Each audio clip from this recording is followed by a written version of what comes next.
Hello and welcome to another episode of Talk'n TRM, the podcast dedicated to travel risk management. My name is Travel Risk Bex, and I'm your host for the next half an hour. As is our style with these podcasts, we've got another guest today. Our special guest I'll introduce to you shortly. And we have 3 questions to ask him, and we will go through that just any second now. So my guest today is Mr. Jamie Williamson. I don't know why I've started you with a Mr., but I just feel the need to today. I feel that it's an official thing to do with you, Jamie. So I can just call him Jamie. It's fine. We met probably about 18 months to 2 years ago as part of the BSI and ISO standard development for 31030. And we've kind of had great meetings since. You've been a big part of that committee, and really, to be honest with you, I guess I wouldn't have known about it because I don't come from the security side. But having up until when I met you, I didn't know the institute with which you represent, and I'm going to hand that over so that you can talk about it. But I want to really kind of bring that to the surface today because I think again we talk about travel risk management 31030 like this brand new standard that's just appeared, like it's a new thing. It's not a new thing. People have been working in this area for many years and trying to do things, and actually what it should be is a coming together of all of these things. So without further ado, I'd like to introduce Jamie. If you could tell everybody who you are and what you do, and of course, how are you today? So I'm Jamie Williamson. I'm the executive director of a multi-stakeholder organization, which we can unpack a bit later on, based in Geneva, Switzerland, and then as the International Code of Conduct Association for providers of private security. We have been going for just under 10 years. We're marking our 10th anniversary in 2023. 10th anniversary of, thank you, it's been quite a journey. 10th anniversary to mark the sort of establishment of the organization as a compliance mechanism that's looking at an international code of conduct based on human rights and humanitarian law addressed to the so-called private security industry. And I'm doing well today. Thank you. Good. I'm glad to hear it. I do want to unpack this a bit more. So I know when we first spoke, and I've sort of talked about this just at the beginning, I wasn't aware of obviously this side of it. Why do you think it's so sector specific? I think let me take it sort of flip it around in terms of it's less sector specific. It's more an area which is quite invisible, despite being absolutely everywhere. I think if we were to roll back a few years as to why the association was created in the first place, it came from major incidences involving security contractors in exceptionally high-risk environments. We're talking armed conflict environments such as Iraq, Afghanistan, and Somalia. We're speaking in particular 2005, 2006, and we're seeing a kind of militarized type of security and humanitarian law, Geneva Convention type abuses and violations, as well as human rights abuses being committed. And a wake-up call then to the international community in particular to say, well, we now have these so-called private actors operating in armed conflict environments, and someone needs to regulate them. There has to be a level of oversight as well as some accountability. So that was very much the genesis. But as we've moved ahead over the past few years, there's been a much broader discussion on security, which is linked to kind of security, business, good practices, security and human rights due diligence, ESG reporting. Again, we can speak about that a bit later on. And a realization, oddly enough, sudden, despite the fact that, as I mentioned earlier, security is absolutely everywhere, that actually private security is a key stakeholder in virtually any sector that we look at, which involves travel, the agribusiness, the extractive industry, humanitarian organizations, mega sporting events like the FIFA World Cup. So wherever you look today, you will find private security.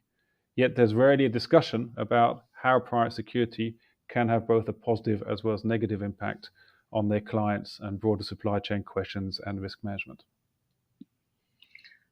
I completely agree with you. I was just thinking there's been a real, thank you for explaining that. And I think it makes perfect sense. Interestingly, I was with a client who was going through it just last week. And we were visiting a risk management company, and he's ex-military, and he was actually talking to me about actually some of the pricing that changed. So obviously some of the private security guys were getting whatever they were getting at a certain time. And then there was this big drive of private security coming in from other countries, which really then pushed the day rate Mhm. down considerably. And all sorts of other sort of questionable things were happening at around the same sort of time. So it's interesting that those two conversations have kind of overlapped for me. But I think you're right. I mean, certainly from a corporate perspective, certainly it's everywhere. And if it isn't, it certainly shouldn't be. And it should be, and the notion of it is there in some form. And I think for businesses, it seems to perhaps rear its head immediately in the form of cyber security of some Mhm. type. And that seems to be how businesses kind of begin to understand that, unless they're particularly dealing in high risk countries and that kind of stuff, then that's a different side to it. But I certainly know, since I've got into this role and I'm working with corporates, I obviously used to always deal with procurement for the travel side, because that's where it Mhm. tends to sit. But actually, with travel risk management, it's not, yes, you want to bring procurement into the conversation, but actually, when you've got security in a company, when you've got a CSO or a compliance officer or something like that, this is where this stuff really sits. And I've seen a real change from the perspective of, it was always all the way through me sort of being talking to businesses, it was always the CFO that had the ear of the CEO. And I Mhm. honestly don't think that's the case these days. I think where they're present, it's the CCO or the Mhm. CSO that has really kind of made a difference. So I guess I know when we first had these conversations, and I know it was a desire of yours to sort of to make ICoCA and ICoCA or ICoCA, however we pronounce it, uh, to um, to broaden what its scope was, because there was just so much more potential to it, and I'm guessing that's happening now. Do you think some of the stuff and the work and the standards and not necessarily the standards, but there's just the sort of the talk and the movement in this area, do you think that's made a difference, or do you see other things that are coming through that are pushing this forward and onto people's agenda? I can say we are seeing a difference. We're seeing a growing awareness of the fact that we need to look at private security. And we need to look at security, more broadly speaking, not only through a negative sense in terms of security are the bad actors. And whenever you use private security, something wrong is going to happen. It's quite the reverse. You need to look to security as a positive actor. It's contributing to the security of and protecting individuals, personnel, property, and the likes. And if I consider the work that we've been doing over the past 10 years with a range of security companies, I mean, presently we operate with security companies that have operations in 100 plus locations, headquartered in 50 countries thereabouts. And these are from the large major international security companies to the smaller local security providers, Mm-hmm. the SMEs.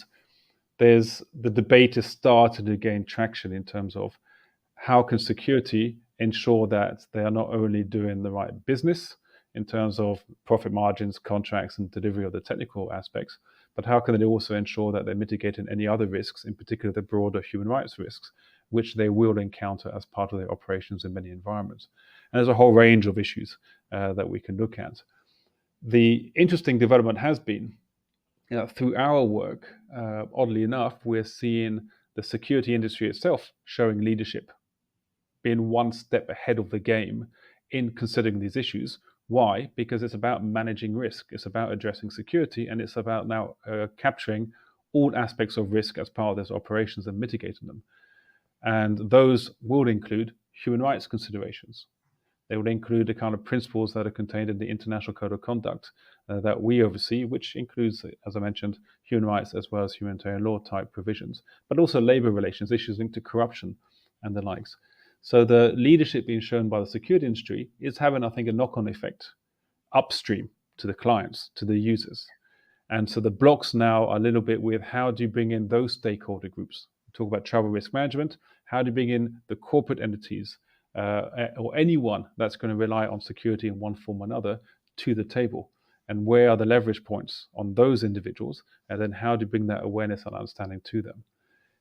On that, we can see the kind of higher level regulatory developments in the European Union, for instance. So a few weeks ago, we were in Brussels the day of the adoption by the EU Parliament of their version of the directive on human rights due diligence, which is now going through kind of a trilogue negotiation.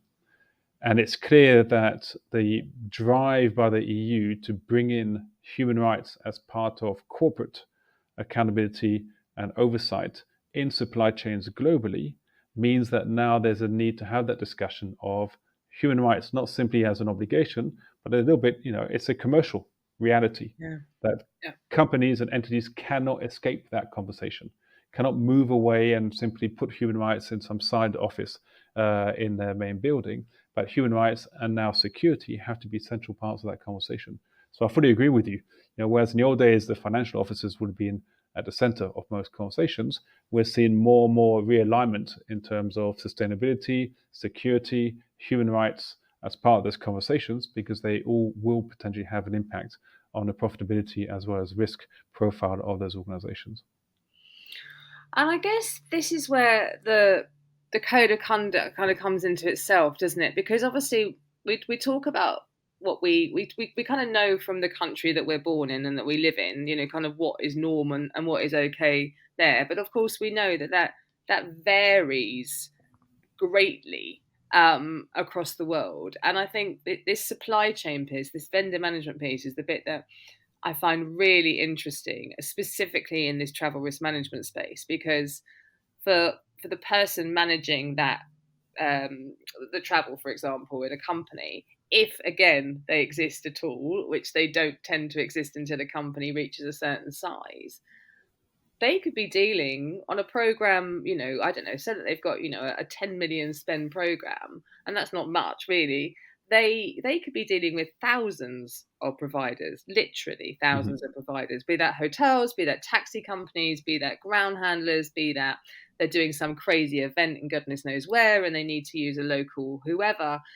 And one of the sort of mantras that I'm constantly sort of talking about is that actually you need to know who these vendors are. Like there's a whole due diligence piece here. And if you are going to put that reliance onto your agent or whoever it is that is organizing this stuff for you, then you still need to have your principles, your vendor management policies, and your guidance as an organization. You can't put that onto the other company. They Mm-hmm. should have theirs too, and hopefully they'll take care of some of that stuff.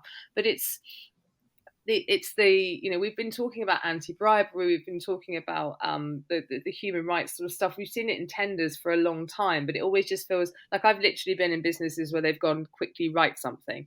Those days are way behind us, and this is something that we should be taking. It just should be integrated in every Mm-hmm. part of our business, right? It's a massive risk to business, and kind of just putting it out to other people and not taking responsibility of it, that's just not possible anymore, right? So have there been cases, and I don't want to sort of lead you anywhere that you can't talk about, but is the change happening, I suppose? Are people taking this more seriously now because people are now being held to account?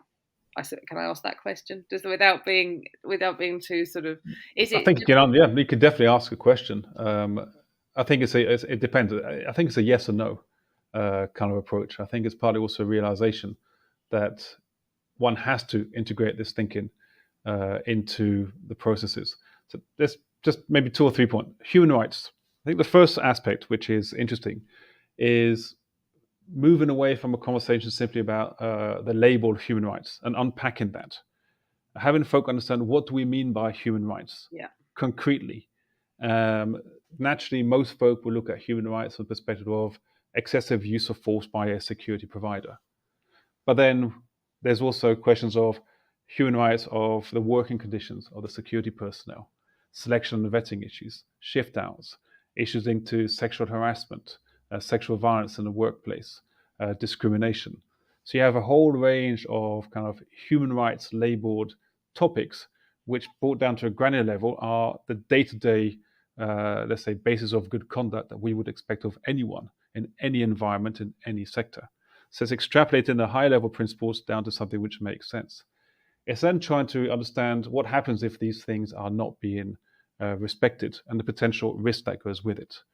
And so we've, for instance, just done a study on working conditions on guards in East Africa, and we've sort of used coined the term, when the abused becomes the abuser, which means if Mm-hmm. you are not having your rights respected, there is a greater risk that you are going to commit some abuse yourself, because you're not operating to the highest standards, you feel victimized, and there may be a reason for which that either justifies or simply pushes you to do things that you wouldn't normally do. So if you're not being paid well enough, you may get into corrupt practices. If you're not being trained on sexual harassment and sexual exploitation, you may not understand right from wrong, some would argue, when you're interacting with the local community or with opposite gender guards in the workforce or with clients. And then the third element, I would say, is looking also at what exactly we're talking about in terms of security. So your area of expertise, travel risk management, and then looking at each of those steps. If someone is going to send out a team of individuals, the corporate VIPs, to a location which is rife for new business, take Iraq, for instance. Mm-hmm. Iraq is post-conflict, but it's still high risk, and it's still quite complex. I've been there a few times, but a lot of folk won't go there because it's too high risk. But there's major investment possibilities for big corporations, and we're seeing that with European companies in particular going there. So where would you find security if you embark on your travel? When you get to the airport, for instance, somewhere in Europe, you'll most probably find private security there. One of the larger Securitas G4S type companies managing the security as you go through customs, doing your pat downs, doing that first check. Not many questions will be asked there about the security or the risks associated with that security, because one takes it for granted that they're properly regulated, licensed, and vetted in that part of the world. This despite the fact that there have been allegations of wrongdoing by security guards, and there have also been allegations of how the employers are paying those guards less than they should be receiving, especially in airports. And we saw the strikes last year and the walkouts also a few months ago. Then you get onto your plane. Now, when you go onto the plane, you might have some security on the plane, but most times it's a different kind of airline security that deals with that. You arrive in Baghdad, right? You get off your plane. So who's managing the security of the airport? First question, in terms of who has the contracts, how have they been issued, how are the guards trained, and what responsibilities do they have around the airport. When you go through customs, there will be already security providers around the customs area, be they local fixers or individuals who will help facilitate the move through customs for the corporate travelers. What is the security company that you're dealing with there? Who is the individual? Because 9 times out of 10, you as the corporate traveler, you'll arrive in that context. You'll simply be told by your travel team, you'll be met there by Mr. A or B, and you should give him your passport, and he will help basically acquire the visa for you. Then you come out of the airport. As you get through customs, you'll be taken to your security convoy. You have a security company you've chosen, and therefore you need to make the assessment as to, is that security company legit? Does it meet all the relevant standards? How have they integrated human rights, broadly speaking, into their practices? Are there any particular risks associated with using that company? And then that security company will get you to your hotel. And when you get to the hotel, you have a separate security setup at the hotel, which will be screening the security company that's bringing you in. And then that security, most probably, of the hotel will be under a different management, part hotel management, part contracted out as well. So you have that element of the security that goes with it, and so on and so forth. So wherever one goes, there will be an element of security in that travel supply chain. Yeah. And each one of those potentially raises benefits, of course, in terms of professionalism, but will bring with it their set of risks. And so the conversations you and I have had in the past was, okay, so how do you bring that to the corporate folk, travel risk management folk, and have them understand that security is not simply about ticking that box. There are so many different parts of that chain until you get to your hotel room. And then when you leave that hotel room, go to your meetings, and when you finish your meetings, you go back to the airport, that you have to take into account. And most probably, and this is not the $10 million kind of supply chain, but even in that small supply chain, you're potentially dealing with 3, 4, 5, 6 security providers. Yeah. Some with higher risk profiles and some with lower risk profiles. And how do you bring that into your considerations? From the human rights perspective, that should be straightforward, which is what ICoCA is trying to do. Is to say there is one reference organization, and there are certain reference standards that you can look to give you that confidence and that guidance on the security provider. For industry standards, that's a different conversation, because there'll be different standards in Iraq, different standards in the Netherlands as compared to the UK, the US, and elsewhere. Thank you so much for going through that. I think that's going to be so helpful for our listeners, but also just for me. Like, I talk about it from the travel industry perspective, and I've never done that journey like you've just done it through, and I haven't even considered. You've suddenly then just picked up another 7 potential providers, haven't you, on that one journey?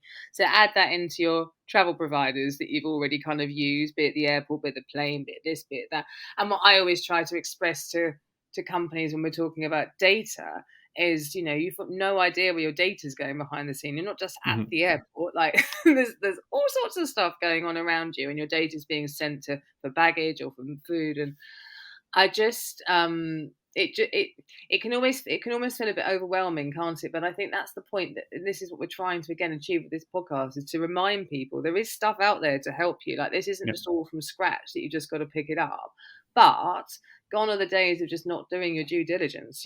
Like, you have a responsibility not only for your company but for your staff and your company's reputation and beyond everything else. And actually, once you've got those processes in place, it's not so difficult to maintain it. It's just beginning to kind of to start that. And obviously, the larger you are and the more suppliers you have, the more intimidating that feels. So let's get into your why a bit, Jamie, if that's okay. So what is it that gets you out of bed every day? Why do you do this? What moves you forward? I mean, I'm guessing it's definitely going to have something to do with people, but go on. I would say the alarm clock gets me out of bed every morning, but I think that would be the wrong answer for this particular podcast. It I would be. apologize. I look back at my own sort of track record. So I come from an international sort of legal practitioner field. I started my career many years back, a very young lawyer working on the first genocide trials in Rwanda. And so dealing with abuses, genocide, crimes against humanity, and war crimes in Rwanda as part of the 94 genocide. I had a short stint with the Special Court for Sierra Leone and worked a bit also in The Hague, predominantly on Rwandan cases, but also linked to the Yugoslav situation. So the formative years of my career were very much driven through the kind of punitive judicial aspects, but having witnessed and having come across thousands of individuals and victims who had suffered the worst possible crimes in those environments. I then worked with the International Committee of the Red Cross for about 10 years as well in a number of locations, where I likewise exposed to a whole range of issues in terms of trying to prevent harm from occurring in the first place, trying to interact with the key actors in armed conflict and other kind of environments, and also being aware of the fact that to make a difference, it's not simply about looking at the persons wearing the uniforms, it's also interacting with the policymakers, the regulators, other organizations and likes. But again, having worked with the International Committee of the Red Cross on issues linked to Afghanistan, Iraq, and Guantanamo, for example, also seeing both the worst that man can do to man or humankind can do to humankind, but also seeing some of the best as well in terms of resilience, in terms of what matters, in terms of the values and ethics that even the most punished individuals would still, carry and basically hold on to as their guiding lights in many ways. And so it's always been a way of saying, okay, so where are the areas where we can make that kind of difference? So what are the sets of actors with whom there's not been that kind of interaction? And the private security world, including the kind of military contracting world, was a natural knock-on from the ICRC because it was the rise of these new actors in these environments. And we were seeing harm, in especially the heydays and of Iraq, harm being caused by a number of contractors in Iraq. And so the driver was then to say, okay, let's see how we can change that mindset, change the profile, and ensure that there is no harm. And so someone asked me the other day a quite personal question, which was odd from that individual, but it was nonetheless a personal question about whether or not I had been traumatized by the kinds of experiences I had seen linked to the genocide trials and the likes, bearing in mind that most of my colleagues were only about 23, 24 at the time when those were starting. And you see some atrocious sort of reports and witnesses recounting how they survived some, horrendous moments during the genocide. And so it wasn't so much the trauma, as much more to say, what ultimately are we trying to do at the granular level? We're trying to prevent harm from occurring to any one individual. That's what it comes down to. Yeah. So rather than talking at the high level about corporate responsibility, accountability, commercial kind of language, ultimately it comes down to what? It comes down to, for instance, looking at the negative, if a security guard beats someone up, you have a victim and a perpetrator, and the victim would have been affected. If someone loses his or her life as a result of an act, it's not through some civil litigation you're going to bring that person back. It's not through some compensation to the family. That person's life is done or changed forever. Likewise, if you're abusing security guards and security personnel. So the whole aim has to be to say, well, you want to ideally be driven by that pursuit, which is preventing the harm to any one individual by any other individual. Because once the harm is done, you cannot undo that harm. So the preventative work, which then works its way back up the different supply chains, regulations, and standards that we look at, is critical because you're trying to put in place all those elements of the ecosystem to ensure that you build in that preventative aspect, that you raise the standards, that you mitigate and address risks, and that you introduce accountability. So we, I think, always have to remember, and I think in travel risk management, it's not about planes we're talking about travelers. We're talking about individuals. Yeah. We're talking about human beings. And so the consequences are potentially life, death, or they could effectively change those individuals' lives forever. And so we, I think, should always try to humanize these conversations. As much as not everyone likes to humanize them, it does come down to that in the end. And it does come down to taking standards, bring in the human component, and have everyone understand, okay, we can argue about technical procedural issues, but ultimately this is what we're trying to achieve. We're trying to stop that one person or a number of individuals causing harm to someone else, and then having that the victim as well as his family or her family and communities being negatively affected by that action. That's a little bit what gets me out of bed in the morning, beyond the alarm. And wow, I mean, I just want to go back on a couple of things. I mean, I can't even imagine that at the beginning of your career, it must have been absolutely, well, just so intense, but also that kind of, I like the way that you sort of said, like, yeah, I saw the worst, but I also saw the best, and you were able to kind of get that balance because obviously you do see people's true mettle in times of absolute adversity and this strength that people have and this ability to kind of overcome things. But my God, I mean, you just said the word genocide, and I literally got shivers right up my spine. It's almost the worst extreme that we can think of in this sort of stuff when things are being perpetrated by another individual on, on countries or regions or whatever. I'm sorry that you experienced that, but at the same time, I'm so grateful that you're in the place that you're in because of it. But I mean, I just want to go back to this people piece. I mean, yes, Jamie, I can't say it enough. We all, the way travel is managed, it's just horrendous. It's obviously generally managed post event for most people, so it's lines on a spreadsheet, and you've got a finance team pulling their hair out because they're trying to match this with this and da da da, and it's all just really, and it all just becomes so unpersonal. Every single line on that spreadsheet, and I've said it a few times on these podcasts, but I'll say it again just to get it out there. Every single line on that spreadsheet is somebody's lived experience. Just because it might just come down to it cost £1.50 or it cost £10,000, whatever it was, that was a whole person's day, hours, evening, whatever it happened to be. And for some reason, we don't like talking to our travellers. We don't want to talk to them because they're a pain. They're going to just cause us problems if we go and talk to them. We've got a podcast that came out with Carol Fergus, and she had this enlightening moment. She's a travel manager, and she's always been in the sort of she's great in what she does in DEI and all sorts of stuff. She's quite forward thinking, but she suddenly was on a recent trip and went, I've not spoken to my travellers properly. I don't know if this works for them. I don't know if all this policy and process and stuff we're doing over here is actually making their lives better or worse. Maybe making it more secure at some side, but what about the everyday stuff? Because as you just touched on, if you're getting, let's take it out of security and put it into the corporate world for a second. If you're being abused by your employers because actually you're expected to do back-to-back trips and you have a young family at home and that's causing your stress levels to go through the roof, that's not good. And that's what we need to bring this back to. It's the everyday effect. Yes, of course, be prepared for the big stuff because that will have a major impact too. But that doesn't happen every day. It's the everyday strain that we're putting on these travelers. And it's actually during travel as well. I think the experience maybe of your the other podcaster is, I use the term, humanizing and dehumanizing. We could talk about that in a security environment, but it also begs a question in the travel world. Are we really treating sort of travelers in a humane manner? I've been through many experiences, many locations, some high risk, and you manage that. But one tends to get the feeling that if you even going through sort of modern day airports in the West, in many ways, the traveler at some point will lose effectively all sense of agency.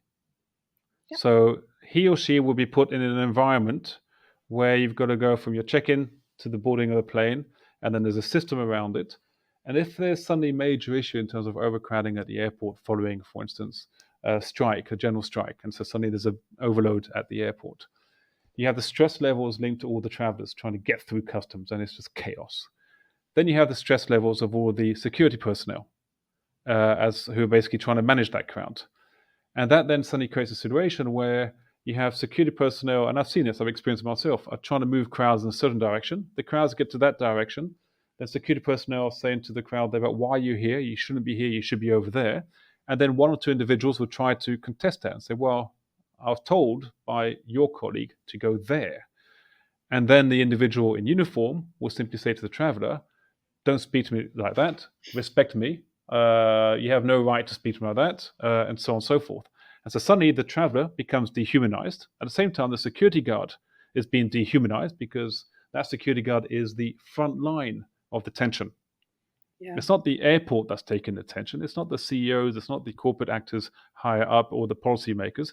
The front line are the folk that have to interact with those travelers and the travelers that have to interact with those uniforms. That's where all the stress is.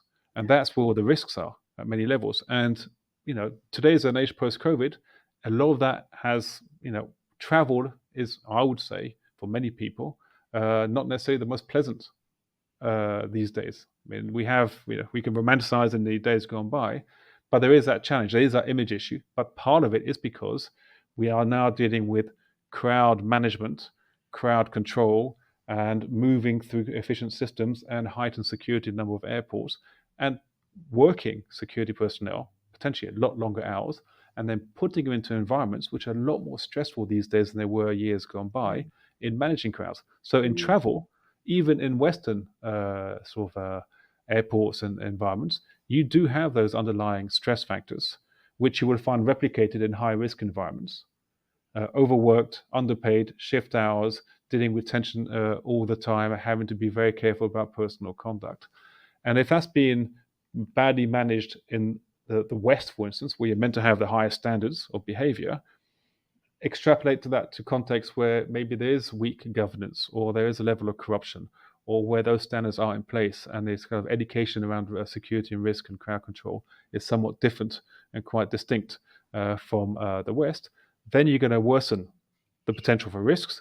You're going to make it tougher for the traveler and put the traveler in an even more risky situation. Have security personnel who potentially may react more forcibly than they should be vis-a-vis the traveler. And then that, of course, falls back within that bigger bucket of human rights concerns that may arise out of it. It's just huge, isn't it? And I think when you think about it like that, I have thought about it from the perspective how the frontline staff have always been treated within the industry. Like they're kind of, I've said it before, it feels like sometimes they're cannon fodder. And that can be across the entire piece, right? And I'm sure it's across other industries too, but it does feel like we're still pretty low on pay. And and I'm not saying that from my perspective, I'm talking about people working in hotels, I'm talking about people working at train stations, talking about airports. They are doing long hours. There's more and more put on them. And then as soon as, there's an issue, they're the guys that they're made redundant, especially if they've been there for less than 2 years, 0 hours contracts. There's always horrendous stuff that was going into COVID. And then suddenly everybody wanted their staff back. And funnily enough, they've all gone off and found different industries where hopefully they're getting treated better than they were within the industry. And yet we're still questioning, oh, I don't understand why people don't want to work for us. I've heard some awful stories, but I'm not going to go into that now because we have, believe it or not, already been on for more than half an hour, which just flies. And Jamie, thank you. I don't want to end though without just getting a bit more information out of you, so I'm sorry. But I want our listeners to understand what how do they start getting into this? What are your golden nuggets for our listeners to try and sort of start unpicking some of this stuff, which we know can be complicated? That's a tough question in terms of golden nuggets. In my mind, I think there has to be a coming together of, actually, we could use this term. It's commercializing human rights without making human rights into a commercial product. Which means human rights obligations are there for all of us to respect. We all have our human rights, and we have to be protected against abuses by any individuals and so on and so forth, and states and the likes. And so there's a very strong position to say, whenever we have a conversation about human rights, we should be speaking about obligations of human rights. It's an obligation, nothing more, nothing less. And that language doesn't sit neatly with the kind of corporate commercial world about obligations, and human rights seems a bit too abstract for them. At the same time, speaking to the more extreme human rights world, when we said we need to bring in human rights and translate that into language which the corporate entities can actually understand, some would argue you're commercializing human rights. You're making a kind of a for-profit argument to respect human rights, despite the fact that the obligations are clear vis-a-vis human rights. So the golden nugget for me is, when corporate entities, when folk working in travel risk management come together around the table, make sure you have all the right people in the room. You have the finance piece, you have the security component, you have the broader sustainability as well as human rights folk. Don't put everything into a kind of CSR, corporate social responsibility pot. Doesn't really make sense, quite superficial in many contexts. And try to integrate that human rights type language into the corporate decisions, and understanding that they are part of your DNA. They're part of your good conduct and your ethics and your values. And those aren't simply nice to have, they're must-haves. So it's not really a golden nugget, it's just much more common sense of bring them together. Don't keep them as separate entities. Make sure they're all speaking to one another. And for the security folk out there, don't frown upon human rights. And then human rights folk out there, don't frown upon security. And maybe human rights and security get together and put the pressure on the finance folk and the board to understand that these elements have to be integrated into their day-to-day thinking.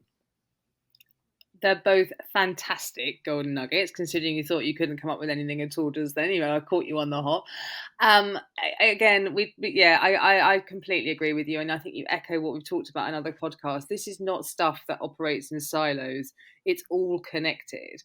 And when you're making any sort of governance business decision, which is what all of this stuff is, if it affects your people or it affects your supply chain or it affects how you're doing business, that is a governance decision. It's not just, oh, it's got this budget, so we stick it over here. Bring the more people you bring in to these conversations, the better. And I'm with you. Like, don't just chuck it all in CSR or ESG or whatever else we're calling it. Sustainability and your objectives around that has got to have a voice by itself. So has human rights. It's not just an HR thing, Let's specifically call out some of this stuff.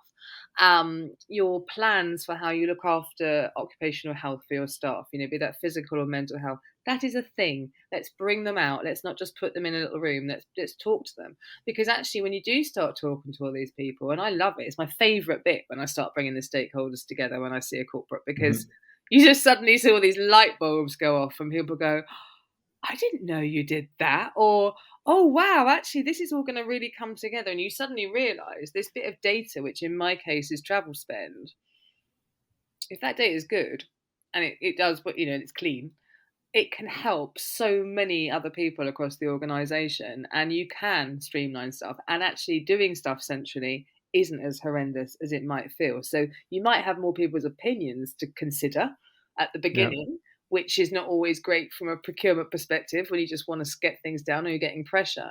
But actually what you will find is that when that product or project or whatever it is launches and develops, people will buy into it better because you've actually asked their opinion in the first place, and it's going to be fit for purpose, one would hope. Definitely.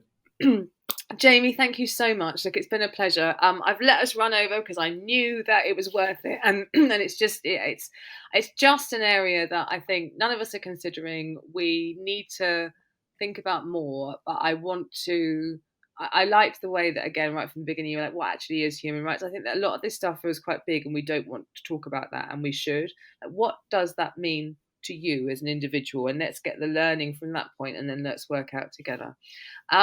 I wish you all of the luck in your next. In fact, you're still traveling quite a lot at the moment, aren't you? So your next journey, stay safe.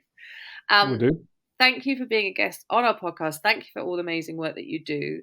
And please, anyone who has got an interest in this, do have a look at this code of conduct. It is something that can be, used across other industries and certainly considered in the way that it should be.